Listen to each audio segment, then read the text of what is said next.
Assalamualaikum warahmatullahi wabarakatuh. Nama saya Muhammad Akil Airi. Dalam tahun ini, tahun 2021, aku telah bermula membuat journal.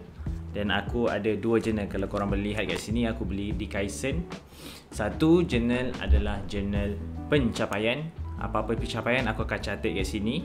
Dan satu lagi journal ini ialah journal kira macam diary lah. Setiap hari aku akan catat apa yang telah berlaku pada hari tersebut dan juga idea aku, apa-apa konten yang aku nak buat. Mengapa aku buat journal? Kalau korang nak tahu, kat orang-orang putih, diorang buat journal ni sebab ada banyak faedah tau. Kalau korang tengok Malaysia aku tak nampak journal, selalunya perempuan, mostly perempuan, lelaki macam tak ada.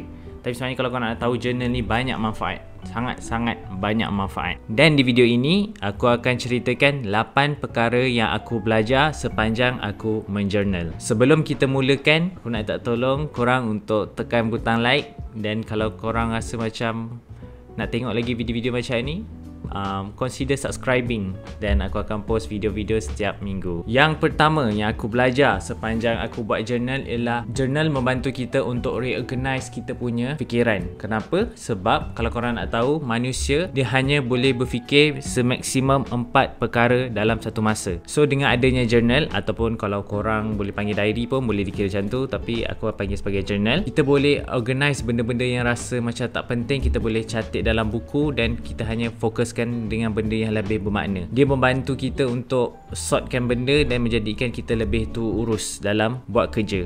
Itu faedah untuk buat journal. Nombor 2 yang aku belajar sepanjang buat journal ni ialah ia dapat membantu kita dalam penulisan. Mostly korang kalau nak start membuat novel atau jalan cerita, sepanjang dengan buat journal pun membantu kita punya cara penulisan.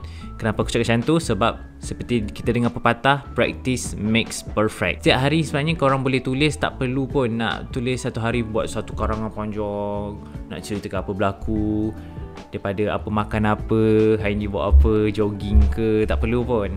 Kalau korang nak mula, korang boleh buat satu hari satu ayat. Lepas tu dalam lama dah biasa, korang boleh pumpkan balik menjadikan satu perenggan untuk satu hari.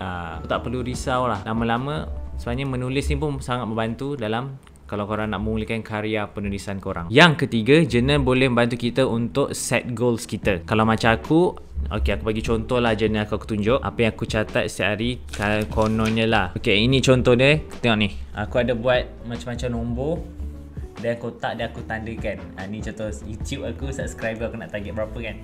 So breakdown kepada goal-goal yang kecil supaya boleh nampak improvement. Benda ni membantu kita punya mental tau. Bila setiap kali capai something, kita akan rasa rewarding. Walaupun tak dapat hadiah apa-apa, tapi sebab kita dapat ada improvement, kita akan kekal lagi motivated dan boleh kekal lagi fokus. So sangat bagus kalau korang nak set goals ataupun tulis set set breakdown kepada goal supaya senang untuk dicapai. Itu teknik aku lah, supaya aku kekal fokus dan kekal motivated. Yang keempat ialah kita boleh gunakan journal untuk rekod segala idea kita. Pernah tak korang macam tengah makan ataupun tengah buang air besar kan, tengah relax-relax, tiba terfikir satu idea yang memang hebat lah, macam benda ni boleh datang sekali-sekala je, kalau tak tulis mungkin akan hilang. So dengan journal ni kita boleh catat contoh idea, satu idea. Dan bila kita catat, next time pada esok hari atau macam 2-3 jam selepas tu, kita dapat idea lagi. Dan bila idea tu kita boleh kembangkan lagi banyak, boleh besarkan lagi daripada idea, kita boleh jadikan satu plan untuk buat something.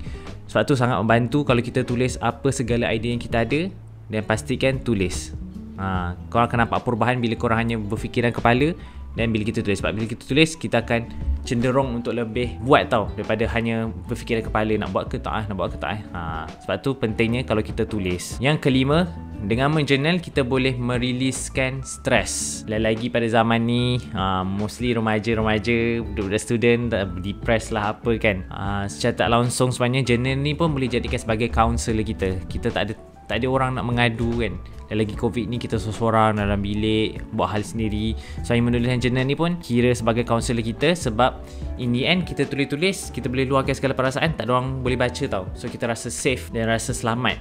Sebab rasa ni kita sendiri yang tulis, kita sendiri baca.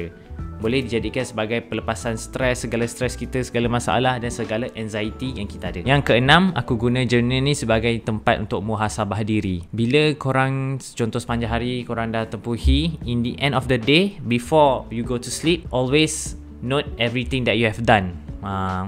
Mostly kalau aku akan buat apa kebaikan yang aku buat hari ni, apa kesalahan yang aku patut ubah. Dan bila korang tengok balik tempat kebaikan tu, esok pada next day korang boleh tengok, jadikan benda-benda yang lepas tu sebagai teladan lah. Contoh kalau benda baik, kita boleh bersyukur dengan apa yang kita ada, kita akan sedar apa yang kita ada.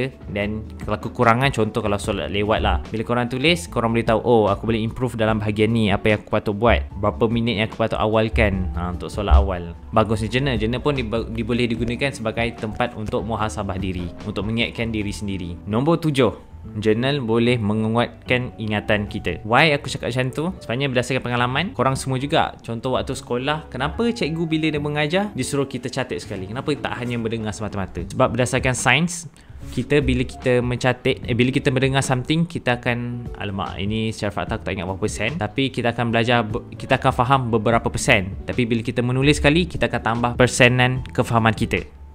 Dan bila kita buat, lagi faham. So dengan sebenarnya kalau kita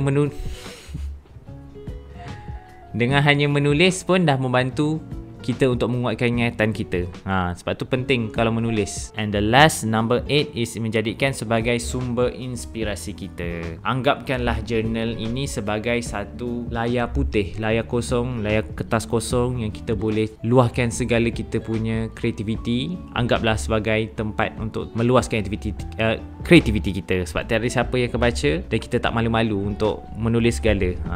Sebab itu bagusnya journal. Sebab kita in the end kita tiada rules. Tulis, di sendiri baca, sendiri guna. No rules. Itu saja untuk video kali ini. Please do make sure to leave a like and thank you for watching, and I'll see you in the next video. See ya.